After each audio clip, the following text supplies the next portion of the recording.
देखिए, हमें district court से एक लेटर मिला है एंड हम उस लेटर के कंटेंट से पूरी तरह से हमने कंटेंट को एग्जामिन किया है, हमने देखा है और हमने कंसर्न लोगों से बातचीत भी की है। चूँकि अभी इस कंटेंट में बहुत कुछ ऐसा है जिसको एग्जामिन करने की आवश्यकता है, जिसको इंक्वायर करने की आवश्यकता है। हम कोशिश कर रहे थे कि सारे लोग हमें अभी मिल जाएं, बट बहुत से ऐसे जो है स्टेक होल्डर्स हैं जिनके मोबाइल ऑफ हैं, बहुत से ऐसे लोग हैं जो अवेलेबल नहीं हो पा रहे हैं। तो हमने जो है अपनी इंक्वायरी को आगे बढ़ाया है और ये हमारी इंक्वायरी एसीपी कोतवाली फर्दर इसको आगे बढ़ाएंगे। हमारी और भी टीम के लोग हैं जो इस इंक्वायरी को कंडक्ट कर रहे हैं।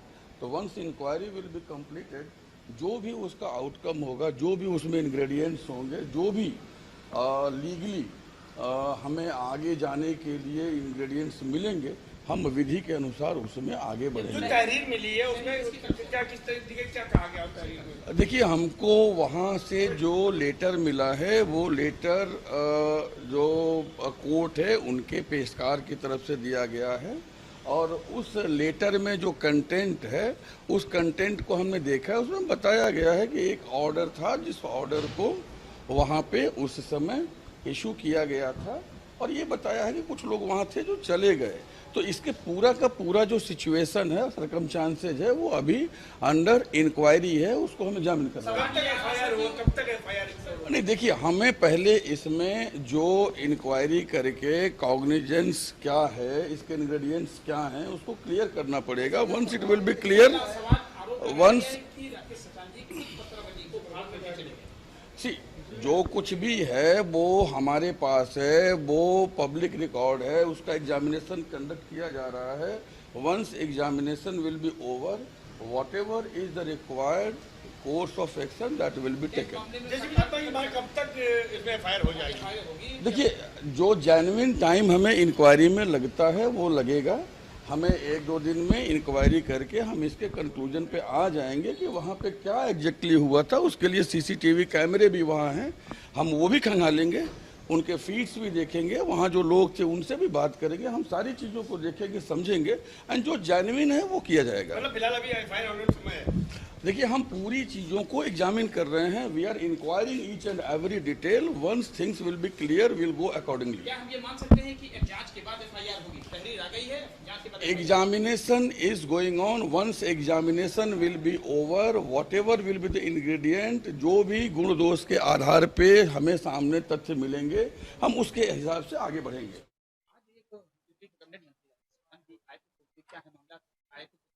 एक दफा 25 का मामला उनका चल रहा है। उसमें मंत्री जी राकेश साहब उसी में आए थे कि अचानक तबियत कुछ गड़बड़ हो गई और माननीय न्यायालय से हम लोगों ने प्रार्थना पत्र की तारीख मांगी तो उन्होंने प्रार्थना पत्र हमारा रख लिया, फाइल साहब के पास ही है। हाँ, आज उसमें कोई कार्रवाई नहीं हुई अभी तक। आदेश की अवहेलना की है? कोई आदेश? कोई आदेश नहीं। 90-91 के कुछ वाद हमारे लंबित हैं जिनमें कुछ जिरे वगैरह होनी है। जिरे की तारीख वारीख कुछ लेकर के और आगे तिथि देने की बात उन्होंने की है और कहीं कोई किसी तरह की भ्रामक बातें हैं जो भी चल रही हैं। और विद्यार्थी जीवन के हम लोगों के ऊपर उस समय संघर्ष के दौरान जो केस लगाए गए थे 90 से के दशक में जब हम लोग विद्यार्थी राजनीति करते थे, वही कुछ मामले अदालत में लंबित हैं और उन्हीं पर उनकी तारीखें भी चलती हैं। और आज भी कुछ तारीख लगी थी तो उसमें आगे बहस की तारीख जज साहब ने शायद कोई दी है, अब हमें मालूम नहीं वकील साहब को कौन तारीख है। क्या आज आप कोर्ट में उपस्थित हुए थे? कोर्ट में मैं मेरे को पहले मैं और काम थे कचहरी में तो मैं गया था, लेकिन कोर्ट में भी वही उन्होंने कहा कि आज जिरे होगी, जिरे के बाद इसमें आगे कोई जजमेंट की तारीख लगेगी।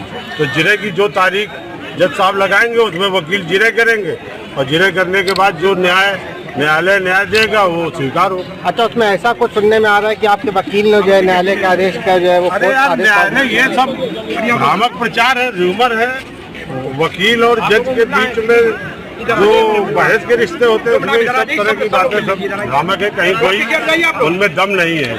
आगे जो भी जज निर्णय करेंगे, जज आदेश करेंगे उसका